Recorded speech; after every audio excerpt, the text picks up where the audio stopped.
corps nombreux. Et on va partir aujourd'hui dans le nord, à Akko, Saint-Jean-d'Acre. Au nord de Haïfa. D'accord. Et donc, alors c'est une ville portuaire, hein, juste sur le bord de la mer. Alors, qu'est-ce qu'on peut voir à Akko ?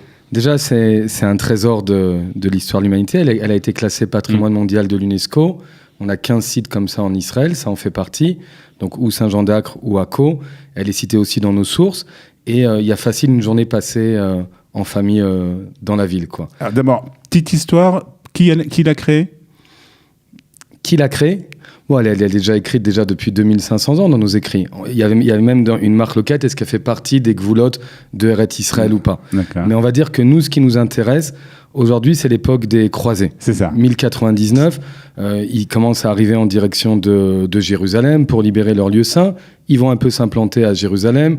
Les musulmans reviennent, ils les repoussent à Akko, et c'est là que cette ville va prendre toute son ampleur. C'est un port. On a retrouvé là-bas, par exemple, récemment un tunnel secret qui faisait passer les richesses depuis le port vers la ville. Mmh. On se rappelle que quand on passait le bac, il y avait toutes ces histoires sur l'ordre des Templiers, l'ordre des Hospitaliers. C'est là-bas qu'ils se sont enrichis dans cette ville. Donc ce tunnel, on peut le visiter ? On peut le visiter, il est à l'ombre, on est avec presque une clim naturelle sous terre, il t'amène jusqu'au port.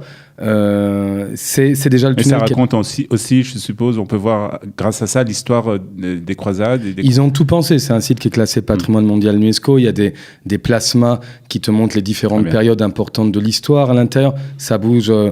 C'est génial avec les enfants. Après, il y a les salles des Templiers. Vraiment, leurs salles à manger. Où c'est qu'ils étaient ? Là, tu es dans l'époque des croisades, mais surtout des visiteurs, quoi. Avec leurs armures. Ils sont là sur place. Tu vois des salles à manger. On a retrouvé la fleur de lys qui montre que les rois de France sont arrivés là-bas. Tu es vraiment sur les traces des croisés. Maintenant, il y a quelque chose à dire. Quand on vit avec un guide et qu'il y a des enfants, pour le coup, j'ai plus de date jusqu'à fin août. C'est pas qu'il y a aucune pub, mais je le dis, venir sans, ça paraît un peu bizarre. Tu viens sur les traces des croisades.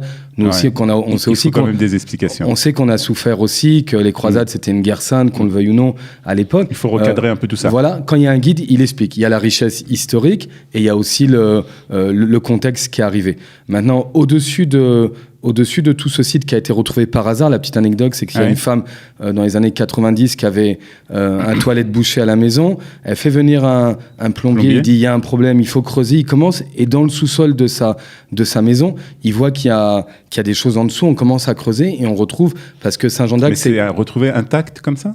Ah oui, c'était rempli de sable, c'est-à-dire que les musulmans reviennent... Impressionnant ça. Ils reviennent vers 1300 quelque chose.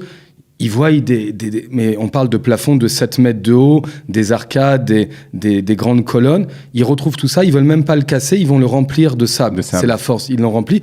Et nous, on a juste eu à vider tout ça et à retrouver ces salles, cette atmosphère de Saint-Jean-d'Acre. Alors, on a fait les croisades, on a parlé des croisades. Qu'est-ce qu'on peut faire encore à Il y a aussi, il y a aussi, faut dire quand même que c'est le port où Napoléon s'est fait repousser. Ça n'a pas marché.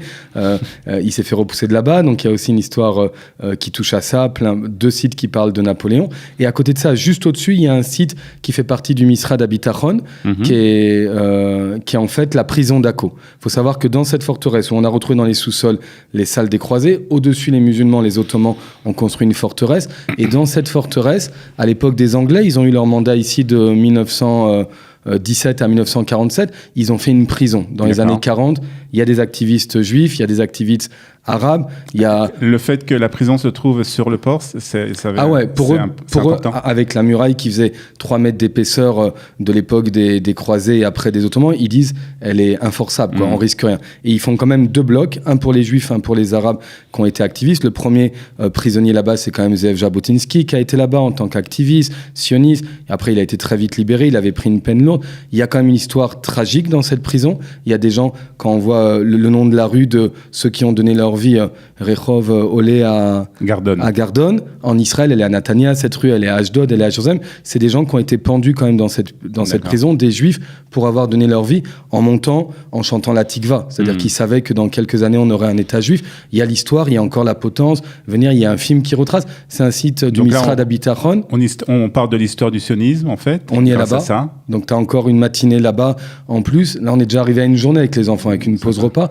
Et après, il y a encore plein de sites qui viennent d'être rénovés, ouverts. Il y a le fameux hammam, le hammam turc.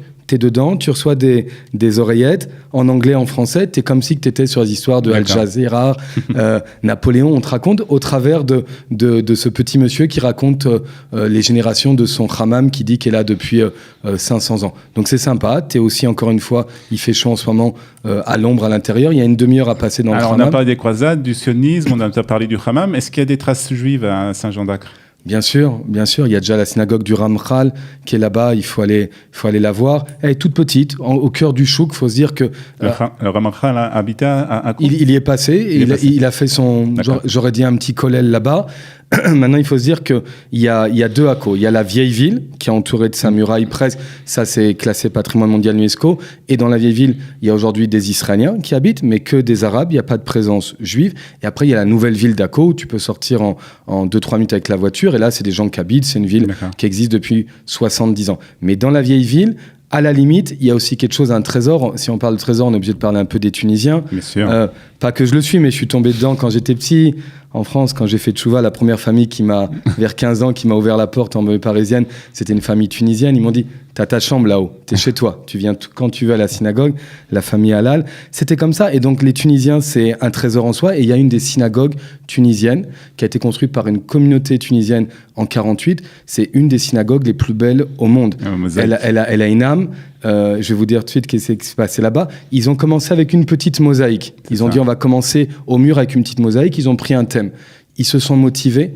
Toute la synagogue, depuis le moment où tu rentres, sur 2 étages, par terre, sur les murs, sur les plafonds, tous les thèmes juifs qui peuvent exister, que tu aurais pu penser, modernes, anciens, les pièces de monnaie depuis la création d'Israël, tout en mosaïque, fait par un spécialiste. C'est le travail d'une vie du Gabaï là-bas, et elle est visitable, c'est magnifique. Ouvert tout le temps ?